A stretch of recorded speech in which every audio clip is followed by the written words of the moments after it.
Welcome. The Australian Reiki Connection is pleased to host this evening's event, where our panel of members will share their interpretation of what Reiki is and answer your questions.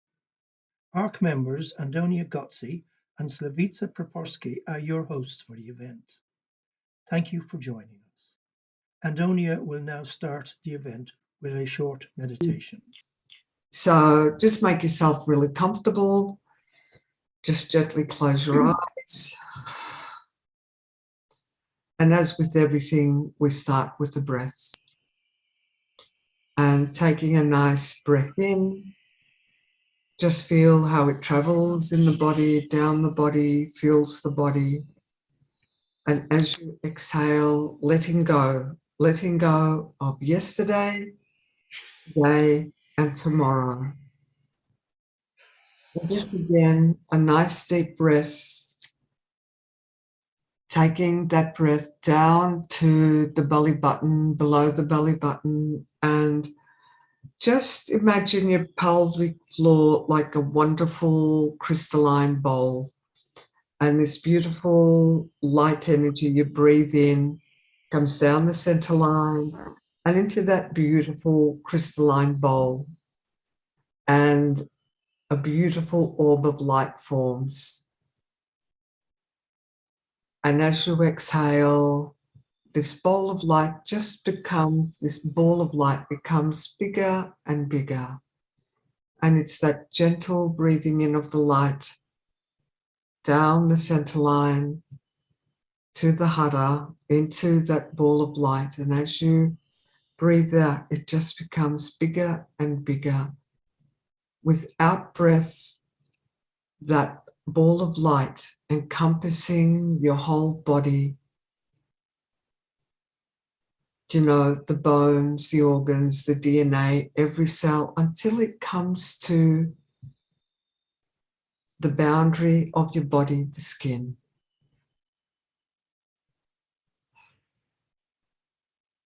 And just bring your hands into the prayer, into the Gashwa position.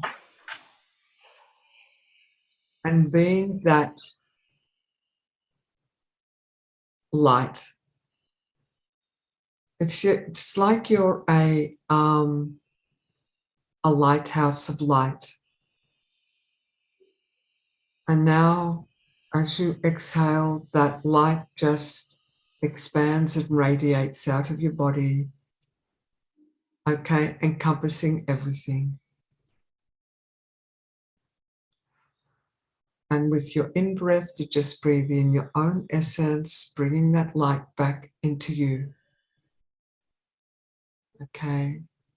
And now let's just do the brushing off. And in readiness to commence this evening's presentation on what is Reiki, you're going to bring your palms down to your lap. And when we're ready, open your eyes, being present in the here and now. So this presentation will start with a panel member talks. So each panel member, starting with Sally and then Helen and Annie, they will present on one of the aspects of the question, what is Reiki? Then we're going to open up for you to ask questions, and we close and just show you what the future events will be. But Sally is a Reiki master with Komyo Reiki Do. She's a teacher and an administrator for the Komyo Reiki Do International. Her Reiki teacher is Hyakuten Inamoto, which I had the privilege of just hearing once when he had a presentation, and it's just incredible how full of light that man is, and I'm happy to listen to Sally talk about him every time, and I'm 100% sure that she will transmit his energy and wisdom about Reiki when she talks about it. Helen had her Reiki practice for many, many years, since 1996. And she's currently semi-retired, but she's still doing work with her clients and helping out with our association and all that. And Annie, she's still providing Reiki treatments, and she's still functional Reiki practitioner and teacher. And I can't wait to hear from all of you about what you got to say about Reiki and your experience. And I think I'm going to pass the baton to Sally, where she can start on her 5-minute presentation about what is Reiki. Sally, if you unmute yourself, you can start. Okay, thank you, Slavitsa. Yep. What is Reiki? Reiki is a Japanese word, which most of us know. The origin and literal meaning actually come from 4 kanji, ten, rei, chi, ki. Up on the slide, you can actually see 10 means heaven, rei is mysterious, ethereal, sacred, and its energy. Chi is earth, and ki is also energy, an atmosphere or subtle energy. And it was shortened down to Reiki, as it's commonly known now, which means mysterious, sacred energy of the universe.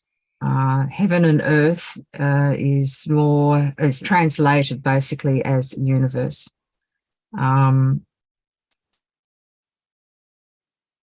So next slide. When we speak of Reiki, we tend to shorten things down. So sometimes it's a little bit confusing what we're actually talking about. Traditionally, it's Reiki is the sacred universal energy, and Reiki Ryoho is the actual practice or method or therapy where we utilize Reiki. So when people speak of Reiki, it generally means the practice, and it also could mean the actual energy. So it can actually be a little bit confusing. I'm not sure what else I can actually say about that. Slavitsa, do you think I need to expand any more on that? If you wish, feel free to say how you experienced that and how that knowledge impacted you when you found out what that really means. Like when you started out on your journey, maybe you can say something about that. Like what was your understanding before you actually got this from your teacher? Yeah, the first teacher I had, it was about universal energy, but when I first learned, I think it was a very naive understanding of it. Mainly, it's when we speak of the universe, most of us in the beginning will look up, thinking that Reiki came down from the heavens to us to go through and within us. But really, the universe is not just the heavens, it is the earth. So with the explanation of the origins of the word Reiki, it really encompasses everything I do feel now, that it is not just above, it is around, below, and within. And for me, it's an energy that is pretty indescribable in a lot of ways. At the beginning, I only thought that Reiki could be defined by my hands, by placing my hands on something or someone. But I think it's a lot more than that now. It's more about connection within ourselves, but also connection with others. And it's all about non-separation for me. So we are all connected. We're not really separate. That part of it, I think, is defined by the way we are encompassing within this skin seems to be the boundary, but it's not really. So yeah, it's it's an interesting concept. Well, it's not really a concept, but it is something that I feel every day within my work, outside of my work, when I meditate, when I practice with others, when I'm treating others or teaching others. The energy is totally palpable within the room. So you could feel it everywhere once you become more sensitive to it after a lot of practice. But what you said is quite incredible, like how you connect both the universe and the earth, like the sky and the earth. Like it's interesting how that like needs to be understood. Like it's everything. There is no separation, and just feeling and practicing that is nice. And the interconnectedness of everything. I'm just wondering whether we can have 30 seconds or a minute just to go through some of the other slides that Sally had, and then we can go either to Helen or Annie. So we have the next slide. Yes. Did you just want to say something about the precepts, Sally? Because I think they're a really important part of Reiki. Yeah, yes, they are. I mean, Usui Sensei created these to help us understand and move forward and create peace within our lives. So even though they called them the Reiki precepts, they're really life precepts, an opportunity. It's very loud. Sorry about that. Yes, so it is life principles as well. And it really underpins everything that we physically practice. But also it is an opportunity to extend this from our meditation cushions or our Reiki practice cushions or Reiki treatment rooms and bring it out into everyday life so we can actually experience the peace beyond our practice rooms. So did you want me to go any further on that? Maybe if you wish. Maybe you can just mention the start of the precepts, like the first three here, and then the rest. Okay, so Shofuku no Hiho is the mystic art to invite happiness. This is about our mind, our way of thinking. Miraculous, Manbyo no Reyaku, miraculous medicine to heal all diseases. This is about the physical side.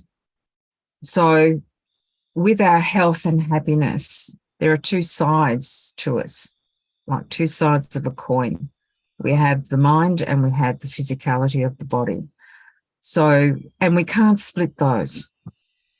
We can't separate them. So we need to focus on the whole body and person rather than just focusing on happiness and just focusing on the physical part of the body. Today only is very important. Today only helps us to pay attention to what's in front of us today, to be able to be mindful with what we're doing at any one moment. Anger not. Typically, this is about looking behind us in the past.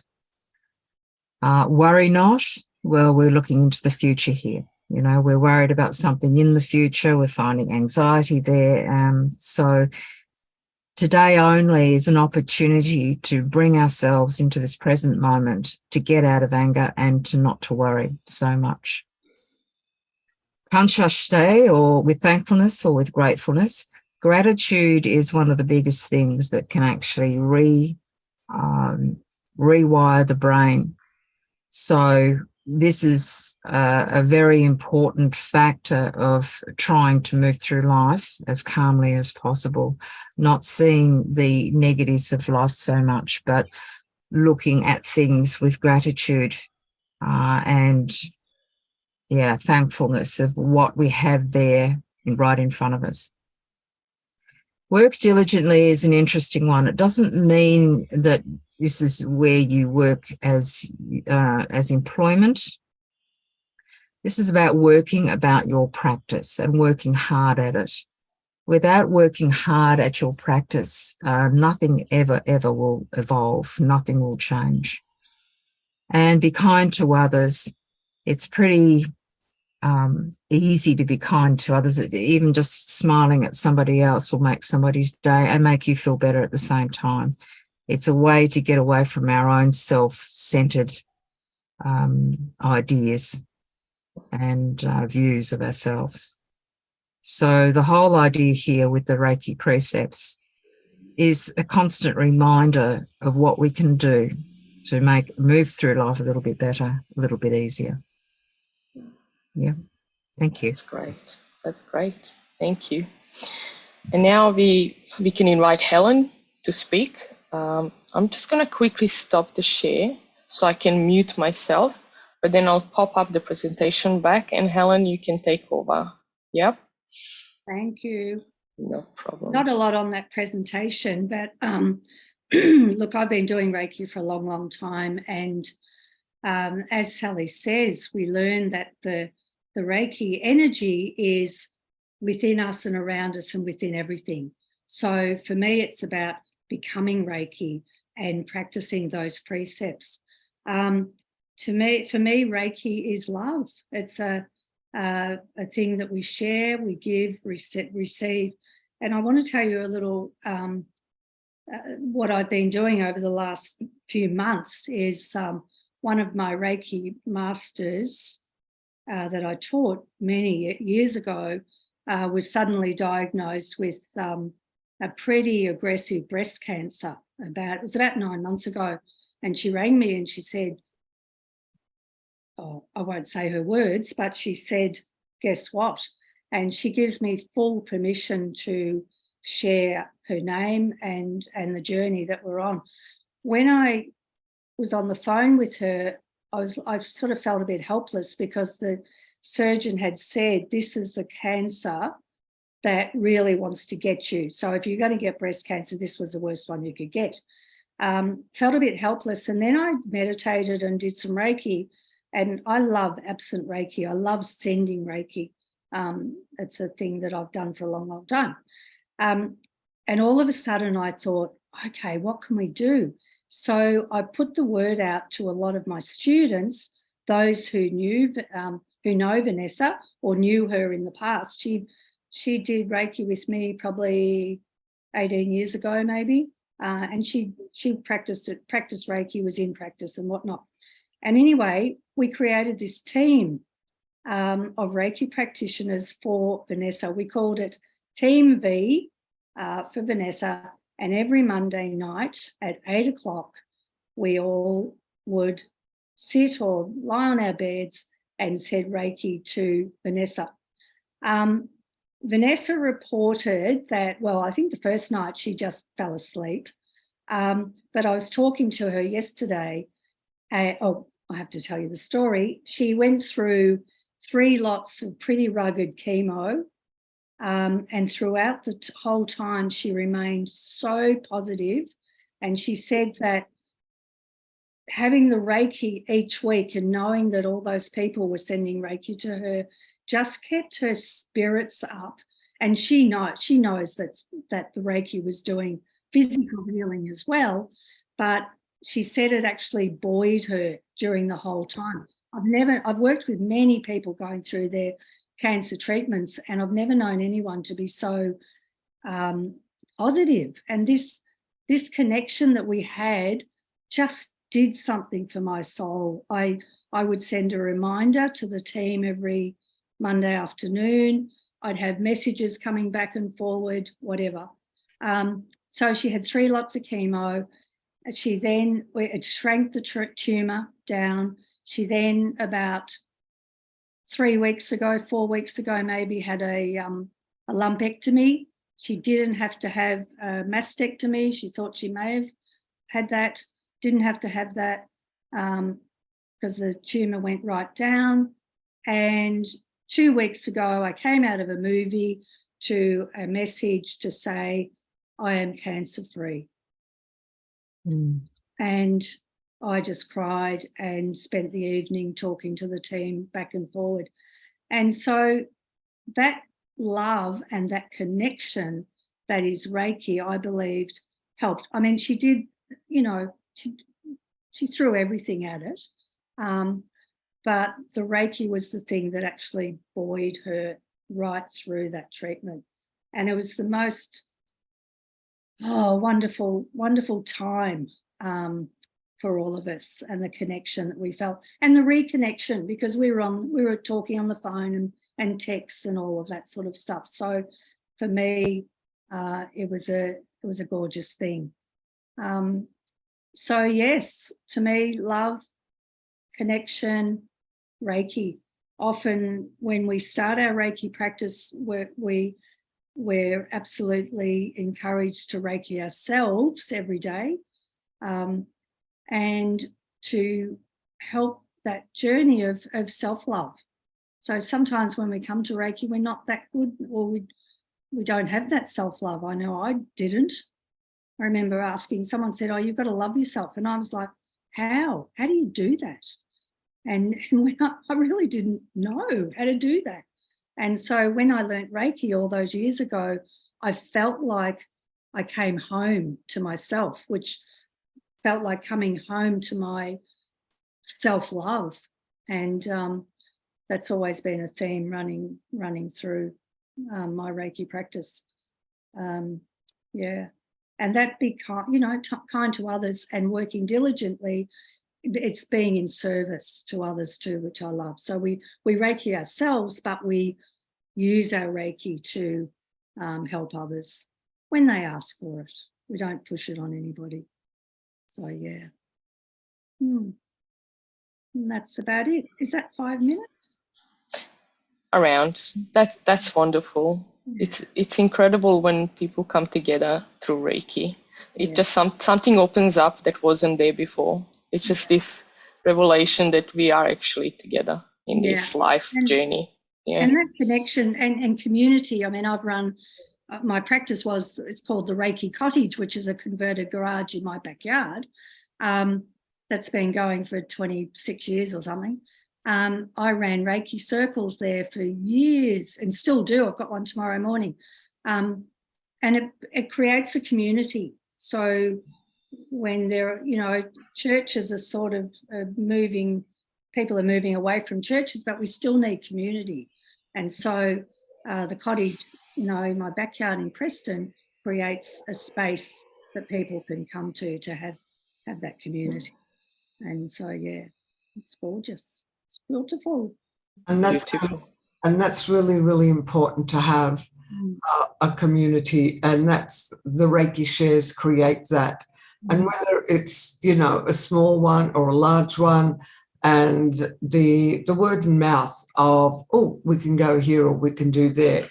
And that's what our tea and Reiki are, you know, when we do that, that is about creating that community for Reiki practitioners within the, you know, it doesn't matter what lineage, whatever, that we come together and we share. Yeah, and that's just really lovely. And as you do with the Reiki on Thursday nights, you know, the absent healing. Absolutely. Yes, Thursday nights. That opportunity as well. So, yeah. And Team V is turning into just Team Reiki. We're going to continue it. And the focus will be ourselves and anyone we want to put into that pool, just like you're the one that happens on Thursday night. So yeah, the team wants to keep going, and a lot have reported that, you know, it's given them a focus. It's like, oh, you know, I've let my absent Reiki go. It's been a really good opportunity to have a ritual, you know, every Monday night, every Thursday night, whatever. So yeah. Thank you. Thank you, Helen. Thank you. I'll mute myself again. And now sharing screen again, and it's Annie's turn to share a little bit about her understanding of what Reiki is. Beautiful. Yes. Thank you, Annie. Yes, it's really interesting. I was reading over a very simple sheet that I have that's about what is Reiki, and it's very, very simple. But it's interesting that the capital letters at the bottom there, anyone can do it. That was the thing that particularly jumped out from the sheet for me today, which is really interesting because like Helen, I found, and also about love, connection, all of those things, experientially feeling connected with the universe, that was all really important, but that anyone can do it jumped out at me today. And I think I take that for granted, but it's worth really saying you don't have to be specially virtuous. You don't have to be a saint. You don't have to live a life of enormous virtue, or else the Reiki won't flow. No, the Reiki doesn't refuse itself to anyone. It's quite happy to flow through anyone that that's actually had those attunements and has had that link up, it's like the candle flame being passed down the lineage, and that access is open to anyone, and it's always there. And even if you don't use it for years, like back when I was teaching Reiki, I'd have students turn up after 10 years. They'd learnt Reiki 10 years before, and they'd go, I don't know if I've still got it. And I'd go, yeah, you have. Why don't you just come to Reiki this night? I'm sure you'll find out you've still got it. And they would, and they'd go, yeah, I've still got it. Okay. It hadn't deserted them because they hadn't used it. So I think it's really important that anyone can do it. You don't have to be especially spiritual. The process of doing it for self, but I have to say, I've had a much more profound journey doing it with others. That's my truth. I think it's to do with self-love, Helen. I agree there. But I found my self-treatments did not float. In the early days, they didn't float my boat anywhere near as much as receiving or giving. If I gave a Reiki treatment, I would get such an influx of Reiki through me. I'd be like in Reiki heaven. And when I received a Reiki, that was just the biggest privilege in the world, to just receive that energy to take me to the most spaces, but also as well as the energy and it taking me to hitherto unperceived places, there was the fact that there was a human being sitting there, or even 2 or 3 human beings at the same time, that had their hands on, that were giving me a Reiki treatment. And that's always been quite a significant part of the whole process for me as well, that it was a place to have physical connection. And I don't know about everyone else, but I grew up in a very Aussie family where we did not touch. We didn't hug, we didn't touch. We gave each other a peck on the cheek, almost leaning from a distance to say goodnight. That was it. So one of the enormous things that blew me away immediately, like in the first year of being involved with Reiki, I was just perpetually blown away that there was a place it was nothing to do with romance or anything like that. There was a place where I could touch or receive touch that had a beginning and end. It had a sequence. I knew that it was a safe place. There were rules about you didn't touch people's bits, and people observed that. And there was a great deal of kindness and care, and we really were with each other.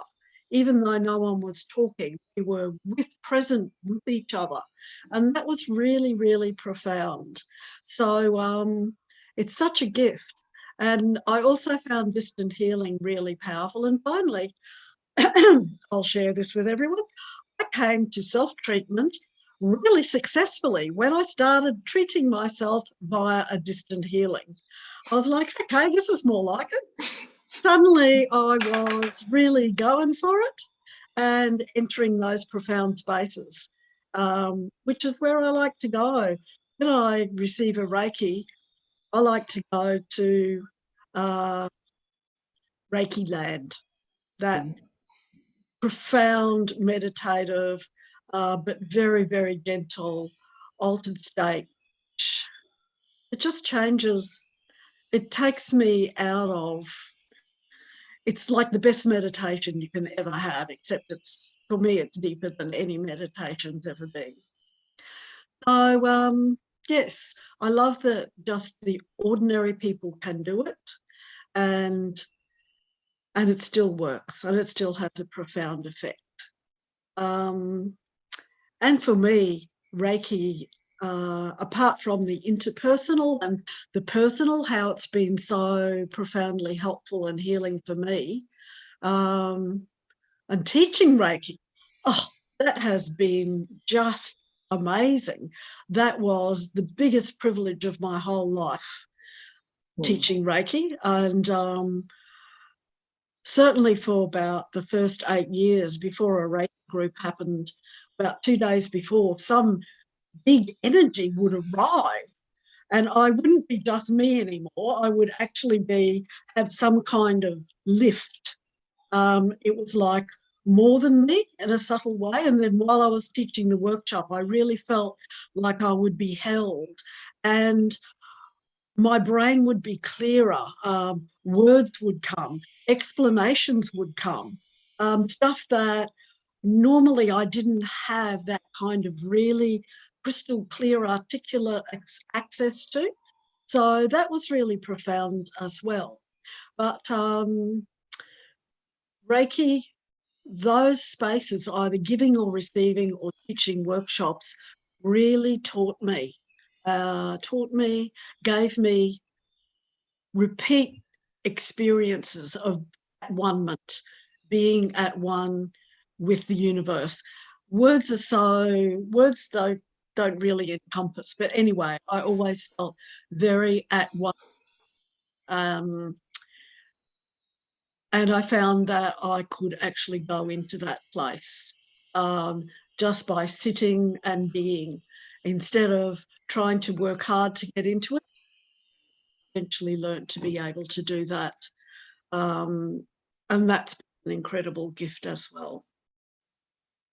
So even though I'm not teaching anymore, I still see, and that's wonderful. And Reiki's just, yeah, it's given me enormous gifts. Words fail me. That's an incredible share. That was an incredible share, and words did not fail you, Annie. And you know, and each of our three panelists and presenters have shared their own experiences of what is Reiki and what Reiki has brought to them and what is meant to them. So it is 1:45, and we're not doing too badly. So we're going to open it up at this point for questions and opportunities to receive answers. And we also have others who are present who are also Reiki practitioners and Reiki teachers. So we're very fortunate to have their experiences, knowledge, and gifts with us as well. So now we'll just open it. And as I said earlier, if we're just respectful of each other, of how we ask questions, you know, the responses. Yeah, so if we open it up. Slavica, did you want to say anything? Let's start with the questions. I have some of my own, but I would like others to ask first, if there are any questions waiting. And if you want to ask a question, you can simply unmute yourself and ask directly one of the panel members that you prefer to hear from. Okay, let me ask questions if it is allowed. Yep. It's okay. It's me, Gopal from Nepal, Kathmandu. Reiki practitioners. Recently, I have completed first, second, and master degree. Just doing practice related with the Reiki in Nepal. And then it is said that it has been started from here in Nepal, got a lot Buddha, that it has been started. I think so. I do have such knowledge about it. And then here, my query is about, is Reiki can be done without the teachers? Do you need a teachers? That I have got a teachers who has been teaching me and provided first degree, second degree, and third degree, master degree. Likewise, we have been practicing over here. What is about it? Can we do alone, or can we need the teachers related to what Reiki is?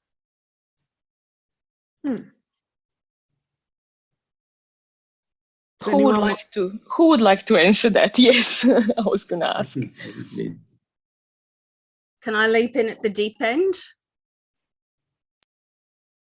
Hi, Gopal. It's nice to have you join us. You're a long way away. So when Reiki went into the West with Hawayo Takara, she was very clear that it was Japanese in origin. But that's not to say that there aren't other energy practices and other ways of doing things that were also around, which was true in Japan as well. But those of us who practice what we call Reiki, we're referring to the particular form that was started by Mikao Usui in Japan. So that's not to say that there haven't been other influences involved. It's just that what we do within the Australian Reiki Connection, we see as being very connected to the founder, Mikao Usui. So that's where some of the differences are. Also, just in terms of Western Reiki, which then ended up spreading all over the place, it got quite muddled in the 80s when Takara died. So there were some people who were practicing forms of energy work, and because Reiki was the word that was familiar, they labeled what they had started or what they had adapted from Reiki as Reiki. So there's sometimes a bit of confusion about that. I'm not sure if that answers your question or not. I would say that the Reiki as we practice it within the Australian Reiki Connection, and there are differences amongst us, but our core principles and our core practices are all based on what we've ended up receiving from Japan originally. So even though there were talks about Tibet and Atlantis and ascended masters and Nepal and India and many, many, many claims of Reiki having started here or there or somewhere else and so on, in terms of the energy itself, there may be other ways of accessing that energy. But when we talk about the practice of Reiki, we mean the procedures and the ideals that were from Mikao Usui. And some of that he adapted from Buddhism in terms of the precepts and the principles. But he was also in Japan, you're not just a Buddhist, you have an understanding of Shinto as well, for example. So there are all kinds of interesting influences there. So what he wanted to do, and he said this, it's even on his memorial, it's translated from his memorial, he didn't want Reiki to be exclusive. He wanted it to be inclusive, which is why he didn't make it a religious practice, but rather a spiritual one that could be open to everyone. I'm not sure if that answers your question, but I hope it helps. Okay, ma'am. May I ask you next one, please? As a Reiki practitioners, as a masters, that we'd like to convince others that it is rather not related with what is religion. It is like a science, because everyone can do practice, but we cannot easily make them trust over us. How can we make them understand that it is not connected with what religion is? what techniques, styles, or trips that we can take to handle such situations. If people do not want to believe that it is not related with science, rather what is religions, most of the people connect it with religions and do not want to take it or do not want to believe it. How can I make them understand, please? I'll field that one if you like. You can't make people believe anything. If they have set beliefs, speaking to them about it is probably just, it's not going to bridge the gap. For me, one of the things I would say is, look, this thing, it's very simple, this Reiki thing, but it's more an experience. And I could tell you lots and lots of words and you still won't get it. But if you would like to just sit in this chair and just let me put my hand on your shoulders for 5 minutes, and maybe I might move around a little bit, I might put my hands on your head, but if that's okay for you, you can have a little experience of it. And so I would often get around it that way. And if they were willing to try that, then I would sit in a chair, I would put my hands on their shoulders, I would give them a little bit of Reiki, and often they would actually feel my hands as warm, or they would go into a really nice calm space, but they would notice something. And sometimes they wouldn't, and I'd just go, oh, well, there we go.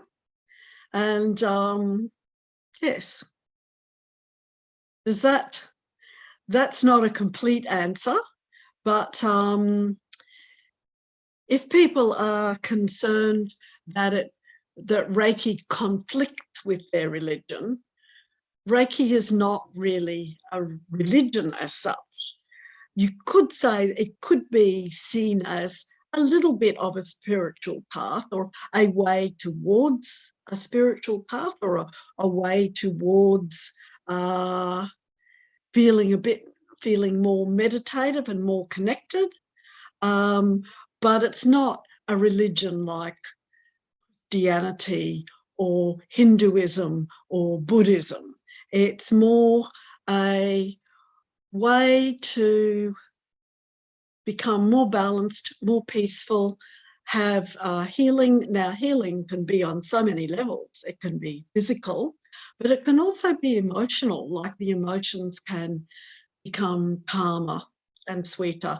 It can also be like you can have insights, understanding. Suddenly you go, oh, I get it now. So healing and changing and shifting can happen on many levels, often quite subtle. Often it's only a little shift. Sometimes it's a big shift, sometimes it's little.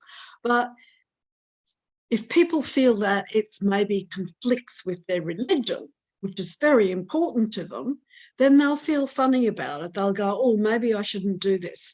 But if you just go, no, it's a very gentle, simple thing, it is not necessarily in conflict. And if they try it, then they can kind of go, oh, nothing happened, or they might go, oh, that was really nice.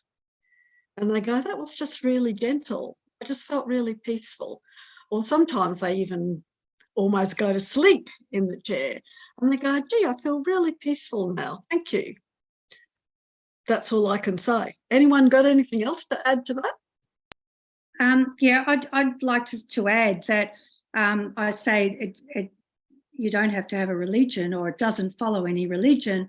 However, I've had students who are Christians, Muslim, Jews, atheists, everybody. I've had a Catholic nun do religion with me. There are Catholic nuns who do Reiki. So I had one particular Uniting Church elder who became a Reiki master with me, and she took time to work out how Reiki fitted in with her with her faith. So it can go along with, you can fit it in with whatever beliefs that you have. Yeah, so hopefully that's a little helpful there. Thank you, ma'am. Thank you very much. Any more questions? And thank you, Gopal, for your questions. And can I say that Nepal was one of my all-time favourite countries that I went to in '87. So I'll just leave that at that. Any questions from anybody else?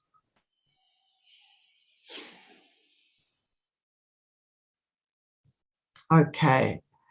So given the time, I'd like to extend my gratitude and ARC's gratitude to Sally, Helen, and Annie for being willing to put their hands up and present at this Reiki awareness event. And it's been, it has been heartening, and to hear the information and the stories shared. So please, our next one is Friday. Friday the 19th, the benefits of Reiki. Monday the 17th of July, Reiki personal and professional practice, and Friday 15th of September, Reiki stories. You can follow us on Facebook and Instagram for any other regular updates. So, Slavica, did you want to say anything? I'm going to say thank you, everyone, for coming on tonight. We hope that for the next event, we're going to have like triple the number that showed up here. So spread the word. Tell your friends, tell the people who are curious about Reiki to come and join and hear more about